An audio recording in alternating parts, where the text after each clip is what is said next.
ബംഗ്ലാദേശ് ഇന്ത്യയുമായി അത്ര സ്വരച്ചേർച്ചയിലല്ല. ഇതിനെ തുടർന്ന് ഇന്ത്യയും ബംഗ്ലാദേശും സംഘർഷത്തിലാണ്. എന്നാൽ ഇതിന് ഇന്ത്യ ഉചിതമായ മറുപടിയും നൽകുന്നുണ്ട്.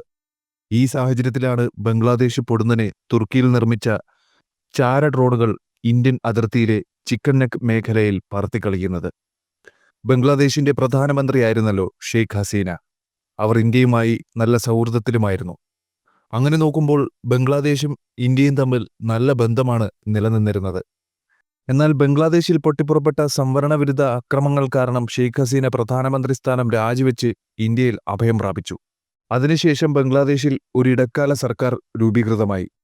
നൊബേൽ സമ്മാന ജേതാവായ പ്രൊഫസർ മുഹമ്മദ് യൂനിസിന്റെ നേതൃത്വത്തിലാണ് ഇടക്കാല സർക്കാർ രൂപം കൊണ്ടത്. അദ്ദേഹം അധികാരമേറ്റതു മുതലാണ് ഇന്ത്യയും ബംഗ്ലാദേശും തമ്മിലുള്ള ബന്ധത്തിൽ വിള്ളലുണ്ടായത്. ബംഗ്ലാദേശിൽ ന്യൂനപക്ഷങ്ങൾക്കെതിരായ ആക്രമണങ്ങളെ തുടർന്ന് ഇരു രാജ്യങ്ങളും തമ്മിലുള്ള ഭിന്നത കാര്യമായി തന്നെ വർദ്ധിച്ചിട്ടുമുണ്ട്.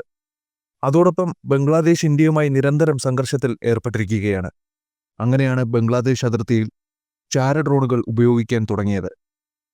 94% വരെ ബംഗ്ലാദേശ് ഇന്ത്യയുമായി അതിർത്തി പങ്കിടുന്ന രാജ്യമാണ്.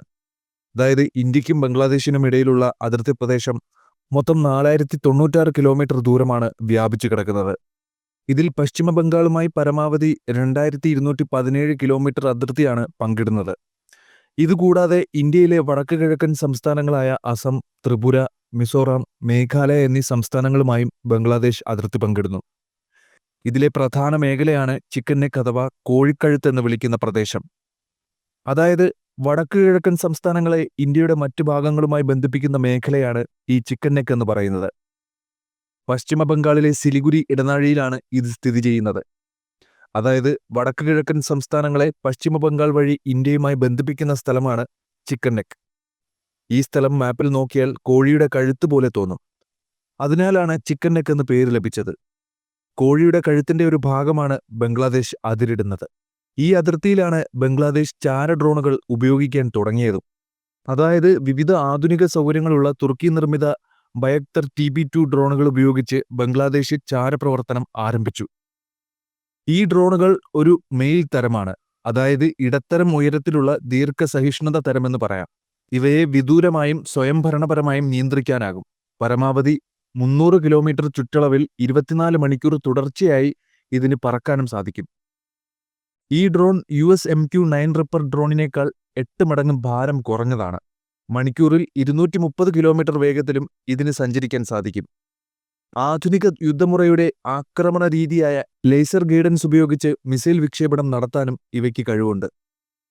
പാകിസ്ഥാൻ ഇതിനകം തന്നെ ഇത്തരത്തിലുള്ള ഡ്രോണുകൾ ഉപയോഗിച്ച് ഇന്ത്യയെ ഉപദ്രവിക്കുമ്പോൾ ഇപ്പോൾ ബംഗ്ലാദേശും ഇന്ത്യയെ ശല്യപ്പെടുത്തുകയാണ്.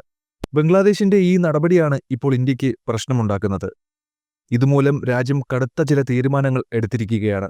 അതായത് ബംഗ്ലാദേശ് ഡ്രോണുകൾ ഉപയോഗിച്ച് ചാരപ്പണി നടത്തുന്ന സ്ഥലത്തിനെതിരെ പശ്ചിമ ബംഗാളിലെ അതിർത്തിയിൽ ഇന്ത്യയിലെ കേന്ദ്ര സർക്കാരും ഡ്രോണുകൾ പറത്തിത്തുടങ്ങി. ഇന്ത്യ തദ്ദേശീയമായി നിർമ്മിച്ച ഡ്രോണുകളാണ് മേഖലയിൽ കുമിഞ്ഞുകൂടിയിരിക്കുന്നത്. ഇതിനു പുറമെ ഇസ്രയേൽ നിർമ്മിച്ച ഹെറോൺ ടിപ്പി ടൈപ്പ് ഡ്രോണുകൾ ഉൾപ്പെടെയുള്ള ആധുനിക ഡ്രോണുകൾ ഇന്ത്യ വിന്യസിക്കുകയും അവിടെ നിരീക്ഷണ പ്രവർത്തനങ്ങൾ ആരംഭിക്കുകയും ചെയ്തിട്ടുണ്ട്. ഹെറോൺ ടിപ്പി 45,000 അടി ഉയരത്തിൽ പറന്ന് അതിർത്തി നിരീക്ഷണം നടത്തും. ഈ ഡ്രോണിന് 30 മണിക്കൂർ വരെ എല്ലാ കാലാവസ്ഥയിലും നന്നായി പ്രവർത്തിക്കാനാകും. ഇതോടെ ഇന്ത്യ ബംഗ്ലാദേശ് അതിർത്തിയിൽ വീണ്ടും സംഘർഷാവസ്ഥ രൂപപ്പെട്ടിരിക്കുകയാണ്.